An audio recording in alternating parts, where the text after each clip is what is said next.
Hi, I'm Nancy Lindell, Public Relations for Mission Health and HCA's North Carolina Division. I'm here today with our Chief Medical Officer, Dr. William Hathaway.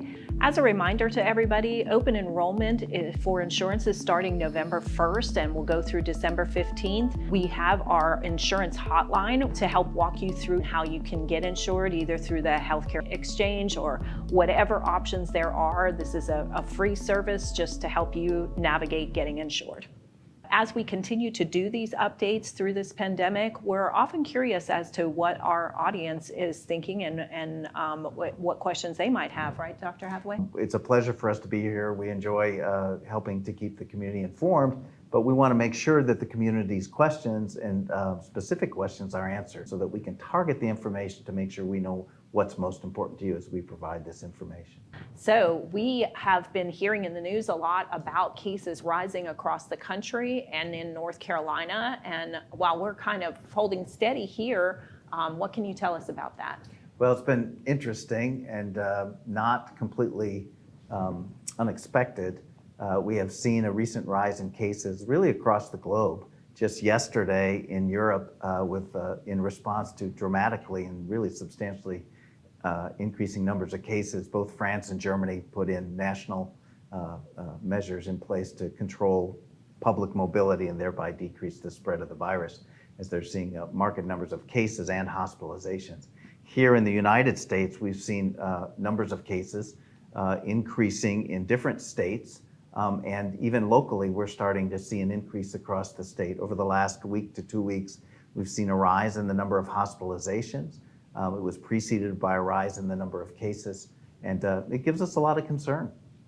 I was looking at the data from North Carolina, and I know that a couple of weeks ago, hospitalizations were down in the mid to upper 800s, and now we're looking around 1,200 again. Yeah, those numbers are pretty accurate. I look at them day to day, but I really look at weekly trends week over week, and there's no doubt that we've seen a rise. We had hit a nadir as you mentioned, in the state. It was about a month ago or more in the 800 range, and it has risen to the 1,200 range. We have risen in Western North Carolina, also a little bit less significantly than the rest of the state, but we've definitely seen a rise from our low 20s where we were at Mission Hospital up into the 30s and more recently. And so, again, while it's not beyond what we can handle, the trends have us very concerned, and it just reemphasizes the need for good social distancing.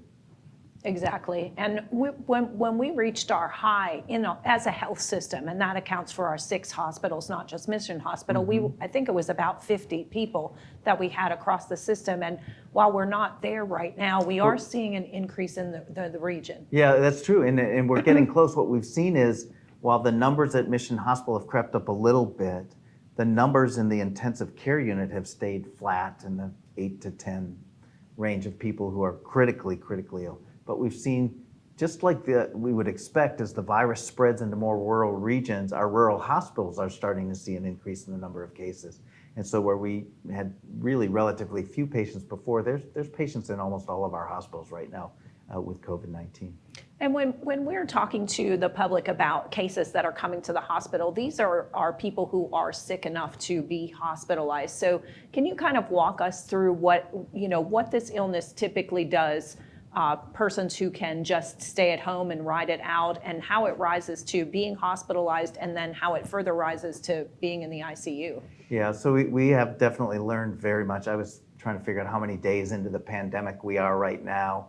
And if we consider the end of December 31st, when we first heard about this virus in Wuhan, and the respiratory illness that no one really understood, if that marks day one, we're over 300 days into the epidemic or pandemic right now.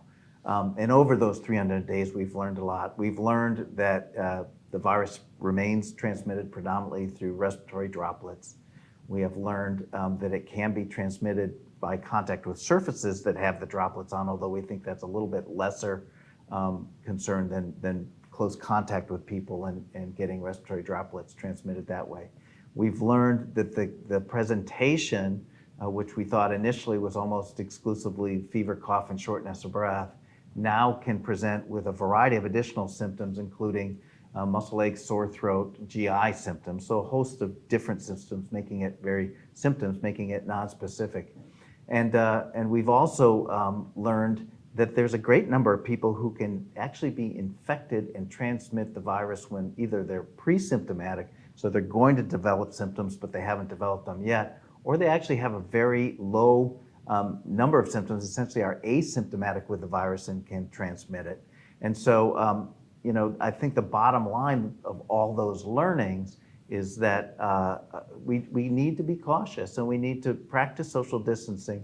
And we've learned that really masks and distance, shielding and separation from people are what's most important in terms of protecting ourselves, protecting others so that we don't transmit the virus asymptomatically to them, and really controlling the spread so that we don't have increasing hospitalizations. You had asked about the hospitalizations. It still is, the vast majority of people who are hospitalized are the elderly and those who have other illnesses, diabetes, heart disease, lung disease, et cetera, those kinds of chronic conditions. Those are most frail because the virus tends to affect them more severely. Most people will do well with this, but the problem is, of course, if you do well and you transmit it to someone else who won't do well, that's nobody wants that. So what we're looking at here is saying to people, you could be asymptomatic and you can transmit this virus to somebody, and you don't want to do that. So you should be doing what? So you should be wearing a mask. You should be limiting your interactions with other people. When you're interacting with other people, even family or in private gatherings, stay at least 6 feet apart and wear a mask. 6 feet is not magical where you can take the mask off, but you really need to be careful. And then wash your hands. Wash your hands, don't touch your mouth or your face, because that's how we pick up the virus from surfaces and then get infected. And we're looking at coming up on the holidays here, a number of challenges in the future, holiday gatherings and the weather, and us being in our area particularly more indoors than we have been as we've navigated the virus through the warmer weather. Yeah, so two things about that. One is the weather and the change in season. We've known forever, since the dawn of time almost, that viral illnesses, respiratory viral illnesses, increase in the fall and winter months. And that's related to people and their behaviors and their habits being closer together instead of separated apart during outdoor activities. So we expect that we'll see an increase in COVID and other viral illnesses, including influenza, as the fall and winter weather comes. We don't have a COVID vaccine yet. We will get one in the undefinable but hopefully near future. But we do have flu vaccines, and every year, despite not being in a COVID pandemic, we emphasize the need for people, especially vulnerable people, older people with other illnesses, just like the people who be adversely affected from COVID. It's important to get your vaccine. It's important for everybody to get a flu vaccination so that we don't have two pandemics or two epidemics that we're dealing with at once. And then with respect to the holidays, of course, it's a wonderful time for all of us. We cherish, I always think of Thanksgiving as the family holiday. There's no gift giving. It's just time to be together, time to, enjoy the celebration of what it means to be a family. And this year, we're going to have to really step back and be cautious and think about how we can celebrate that family time together without hurting each other. Typically we have multi-generational gatherings. We have children, we have adults, and we have older adults. And with all the context that each of those people have, the likelihood that there could be viral transmission greatly increases. And we have to be especially careful that we protect older folks. Exactly. So we're looking at the flu season coming up. And we know that people do get sick from the flu. They are hospitalized from the flu. They die from the flu. So, and we've also got people coming in with COVID who are sick with COVID, hospitalized with COVID, who die from COVID. So those combination of things together would be a lot for any hospital or community to deal with at one time. So this meaning that the flu vaccine becomes especially important. Yeah, I think that's critical. Again, it's hard. I want to strike the balance as I message to the community that we have the resources to handle the cases as they're happening right now. But we've seen from other health systems early in the pandemic, both nationally and internationally, that we can be easily overwhelmed if the community's not doing their part to help limit the spread of this illness. And so right now, I think we're fine, but it's a plea that people do the right thing, that they consider the impact of their behaviors, not just on themselves. I know that we're a culture that really relies and values individual personal liberty and freedom. But we also are a culture and a society that values, that puts a high emphasis on our responsibility to take care of other people. And so I think it's really important that as we look at this pandemic, that we look at the masks as a social responsibility to help other people.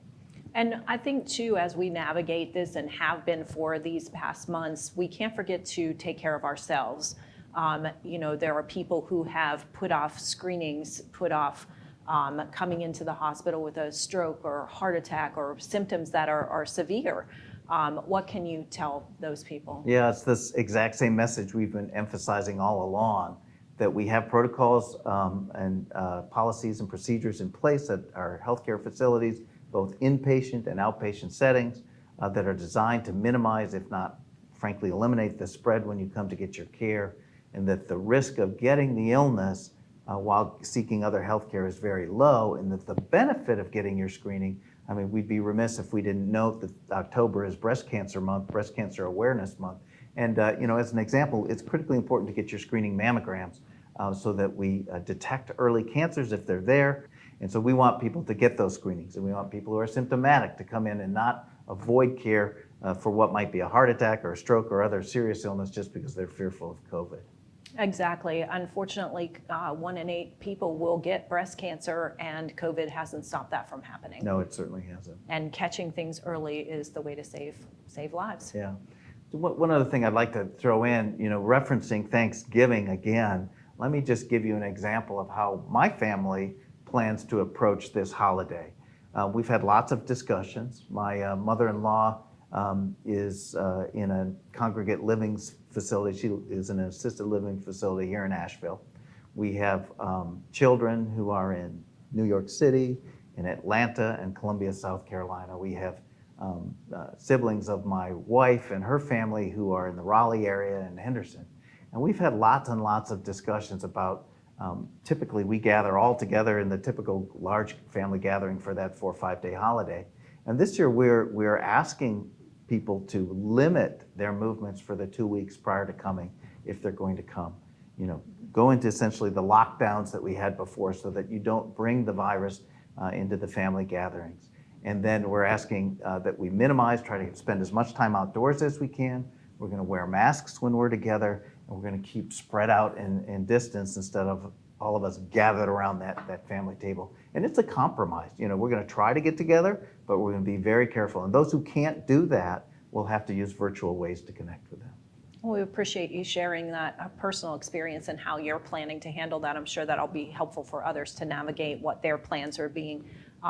It sounds like if you're thoughtful and you plan ahead, then your gatherings can still happen, just not in the manner in which you have done them for years. Yeah, it's different. If there's one thing we can say about 2020, it's been different, right? Exactly. Be creative and be safe. Yeah.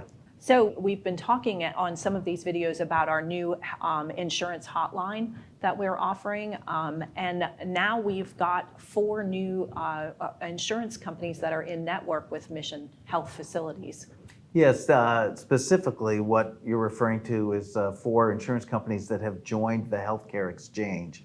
I think people are aware that as part of the Affordable Care Act, a health exchange was set up where people can go online through the exchange, and if you don't have an employer-sponsored plan, you can get health insurance coverage for yourself.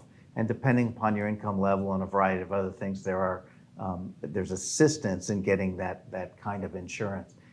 Previously, there was just one large insurer that participated in the exchange. It differs from state to state. And in North Carolina, we only had one option available. Now there are 4 additional insurance companies. And what we're encouraging people to do is to explore those options. We can help you through the hotline number that we have set up for insurance questions to get additional information about how you can get covered in that fashion. And I think it's important to note that that hotline number is free. There's no charge for using it. And we're not selling insurance there. We're just helping you navigate these insurance plans because insurance is difficult. I mean, it's not very difficult. It's not a lay person's thing. So having a professional walk you through what your choices are and knowing that now there's 4 additional choices where you would be in network at any Mission Health hospital or physician's office or facility. Somebody on that hotline number can help walk you through what's going to work out best for you. Absolutely. Thank you, Dr. Hathaway. You're always a wealth of information for our community. I hope everybody continues to practice their 3 W's, keep safe, protect yourself, protect your neighbors, and be well.